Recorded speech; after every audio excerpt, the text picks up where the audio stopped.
अस्सलाम वालेकुम सैचेरियस, मैं हारिस अज़मी प्रोफेशनल एस्ट्रोलॉजर आपकी खिदमत में हाजिर हूँ इस हफ्ते की रिसर्चेज लेकर। ये वीक 8 तारीख से 13 तारीख का है और मैंने पिछले हफ्ते थोड़ा सा क्लू छोड़ दिया था कि जुपिटर रेट्रोग्रेड होगा एंड जुपिटर आपके पहले घर में रेट्रोग्रेड हो रहा है। नवंबर 2018 से इसने आपको फ़ायदा पहुंचाना शुरू किया, आपकी ट्रबल्स को ख़त्म किया, आपके ऊपर वो जो 60 के इम्पैक्ट थे उनको बड़ी हद तक कम किया।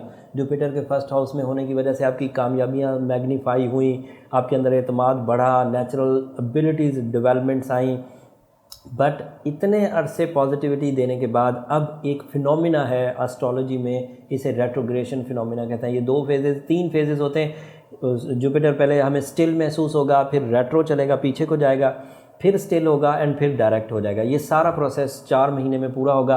11 अगस्त को आप दोबारा इस फील्ड से, इस खराबी से बाहर आएंगे। It is not a damage, but ये सपोर्ट कम कर देगा। अपनी 30% कमी होने से आपकी ज़िंदगी की कामयाबियाँ 30% कम हो जाएंगी, क्योंकि यही सक्सेसेस का स्टार था, प्लेजर का स्टार था, अटैचमेंट्स का स्टार था, खुशियों का सितारा था, स्पिरिचुअलिटी थी, नॉलेज थी, प्लानिंग्स थी, लक फैक्टर था। ये सब चीज़ें अब कम से कम 30%, किसी पर ये इससे भी ज़्यादा ट्रबल देगा।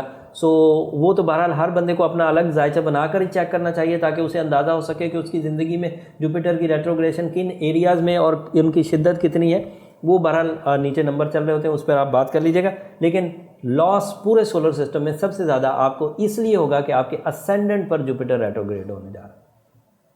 जब असेंडेंट पर जुपिटर रेट्रोग्रेड होगा और वो ये चौथे घर का भी लॉर्ड है, तो वहाँ पर भी कुछ प्रॉब्लम आ गई। अगर असेंडेंट पर प्रॉब्लम होता है, नेचर में कमज़ोरी आती है, शकूक बढ़ते हैं, प्लानिंग लैक में चली जाती है, उकताहट बढ़ती है, एतमाद में कमी आती है, फितरत उतनी एनर्जेटिक नहीं रहती। एंड उसके अलावा कामयाबियों का लेट होना, ये इसका कॉमन डिफ़िकल्टीज़ में है। खुशियों का कमज़ोर होना, लंबा ना चलना, थोड़ी सी ही गम आपके ऊपर हावी हो जाना, दिमागी बेचैनी भी इसी की पॉसिबिलिटीज़ में है। एंड चौथे घर के नुकसानात में प्रॉपर्टी का लॉस, गाड़ी का लॉस, या प्रॉपर्टी का ख़रीदना और बेचना रिग्रेट्स की वजह, या प्रॉपर्टी से रिलेटेड या इससे कुछ गम लाहक हो जाना, ऐसी पॉसिबिलिटी। ये सब नुकसानात मैंने जो बयान किए हैं, ये मैंने कुछ बयान किए हैं, बहुत सारे हैं। इससे रिलेटेड और चीज़ों पर भी बहुत फ़र्क पड़ता है। जुपिटर की रेट्रोग्रेशन हमारी नेचर को फ़ायदा दे रही थी, हमारे बिज़नेस को फ़ायदा दे रही थी। अल्लाह ताला की तरफ से इसकी ड्यूटियाँ बहुत ज़्यादा, इन्हें ही गुड लक का सितारा कहते हैं, इसे ही किस्मत का सितारा कहते हैं, इसे ही गर्दिश अय्याम को टालने का सितारा कहते हैं, और वो खुद ही रेट्रोग्रेड चल रहा है। खैर, इसको आप समझ गए होंगे।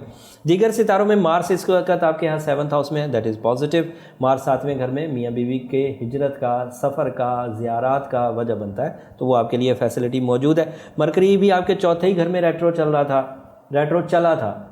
अब तो रेट्रोग्रेशन से निकल चुका, बट कमज़ोर हालत में है, और इधर से जुपिटर रेट्रोग्रेड हो गया है और वो चौथे घर के डैमेजेस दे रहा है। तो you have to careful about first house के जितने भी रिलेटेड एलिमेंट्स हैं, उन सबको आपने मोहतात तरीके से लेकर चलना है। एंड चौथे घर की प्रॉब्लम्स, इसके लिए मैंने एक वीडियो बना दी, उसका डिस्क्रिप्शन में उसका लिंक नीचे मौजूद है, वो आप वो भी देख सकते हैं। उसके अलावा वीनस भी चौथे ही घर में था। सो इस वक्त किसी को प्रपोज़ करना ये भी मुनासिब नहीं है, रोमांस सेक्टर में भी कुछ कशीदगी रह सकती है।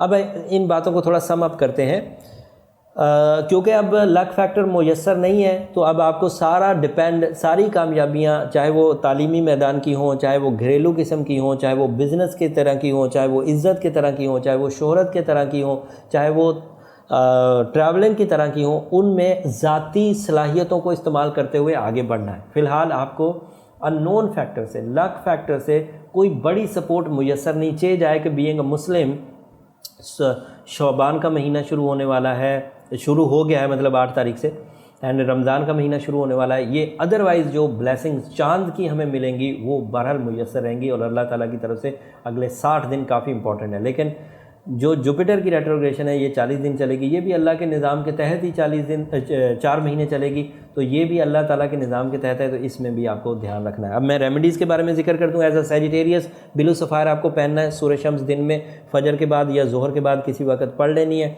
सूरह बकरा की आखिरी 2 आयतें 17 अप्रैल तक पढ़नी है, उसके बाद आप छोड़ सकते हैं, क्योंकि वो मरकरी वहाँ से घर बदल लेगा, तो उसी की वो रेमेडी थी।